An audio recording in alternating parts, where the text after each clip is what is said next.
प्यारे बच्चों, आपका स्वागत है आपके ई लर्निंग हिंदी कक्षा में। और आज हम लोग चौथी कक्षा के व्याकरण का पहला पाठ भाषा और व्याकरण के आगे के अंश का पुनः अभ्यास करेंगे। ठीक है, तो आप सभी अपने पाठ्य पुस्तिका के पृष्ठ संख्या 8 देखिए। इसमें है अन्य भाषाएं, लिपि और व्याकरण। ठीक है, तो सबसे पहले हम लोग अन्य भाषाएं देख लेते हैं। अन्य भाषाएं क्या क्या है? संसार में बहुत सी भाषाएं बोली और लिखी जाती है। ठीक है, सभी देशों की अपनी अपनी भाषा होती है।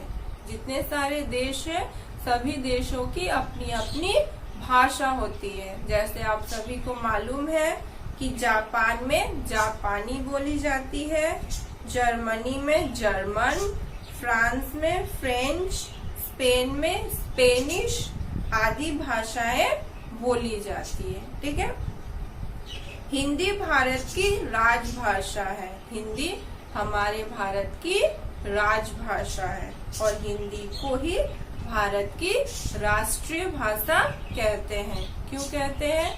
क्योंकि हिंदी अधिकांश लोगों के द्वारा बोली जाती है। भारत में अधिक से अधिक लोग हिंदी बोलते हैं। ठीक है, इसी कारण हिंदी को भारत की राजभाषा और राष्ट्रभाषा दोनों ही कहते हैं। अब आइए लिपि। लिपि क्या है? जैसे बच्चों आप सभी को मालूम है लिपि क्या है?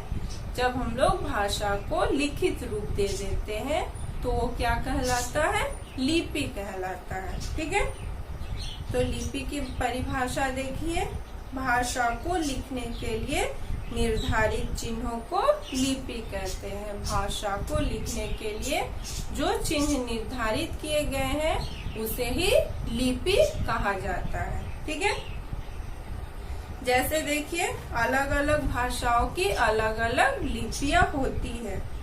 जैसे हिंदी, गुजराती और मराठी की लिपि क्या है?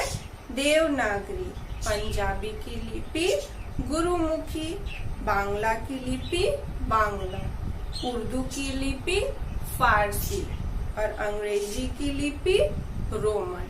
ठीक है बच्चों, अलग अलग भाषाओं की अलग अलग लिपियां होती है। अब आइए देखिए व्याकरण क्या है। जैसे आप सभी को मालूम है व्याकरण क्या है।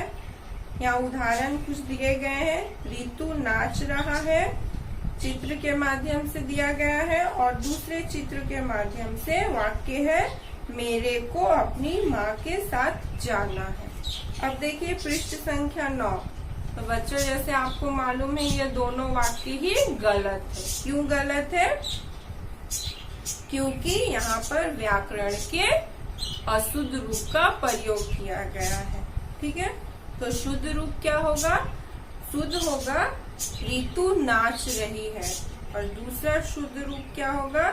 मुझे अपनी माँ के साथ जाना है। ठीक है, यह वाक्य शुद्ध है अथवा अशुद्ध यह कैसे पता चला? जैसे आप सभी को मालूम है यह हमें व्याकरण की सहायता से पता चला। इसी कारण भाषा को सही ढंग से बोलने और लिखने के लिए कुछ नियम बनाए गए हैं। इन नियमों से ही हम भाषा को शुद्ध रूप में बोलना, पढ़ना और लिखना सीखते हैं। यह नियम एक सूत्र में बंधे होते हैं।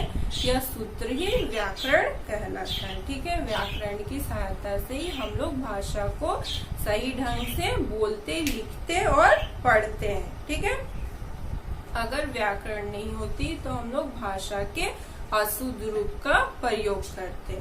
भाषा की सहायता से ही हम लोग क्या करते हैं? शुद्ध वाक्य का प्रयोग करते हैं। ठीक है, तो व्याकरण की परिभाषा क्या बनी? भाषा को शुद्ध रूप में बोलना, पढ़ना और लिखना सिखाने वाले शास्त्र को ही क्या कहते हैं? व्याकरण कहते हैं। और व्याकरण हमें क्या सिखाता है?